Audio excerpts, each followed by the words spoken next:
পবিত্র রমজান উপলক্ষে নরসিংদী সদর উপজেলার শিলমান্দি ইউনিয়নের ৭ ও ৮ নম্বর ওয়ার্ডের উদ্যোগে এক দোয়া ও ইফতার মাহফিল অনুষ্ঠিত হয়েছে।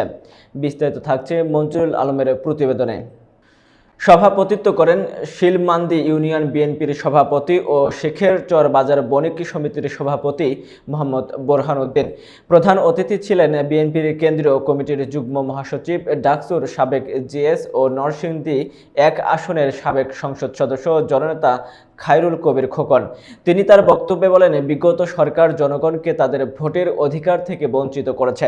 রাতের আধারে ভোট দিয়ে জনগণের মতামতকে উপেক্ষা করা হয়েছে। তবে আগামীতে সুষ্ঠু নির্বাচনের মাধ্যমে বিএনপি ইনশাআল্লাহ ক্ষমতায় আসবে। বিশেষ অতিথি আবু সালেহ চৌধুরী, সভাপতি সদর উপজেলা বিএনপি, মোহাম্মদ ইকবাল হোসেন, সাধারণ সম্পাদক সদর উপজেলা বিএনপি বক্তব্য প্রদান করেন বিজি রশিদ নওশেদ। জনাব রফিকুল ইসলাম অনুষ্ঠানটি সঞ্চালনা করেন শিলমান্দি ইউনিয়ন বিএনপির সাধারণ সম্পাদক হারুনুর রশিদ। ইফতার মাহফিলে শিলমান্দি ইউনিয়ন বিএনপির সর্বস্তরের নেতা কর্মী ও জনগণ উপস্থিত ছিলেন।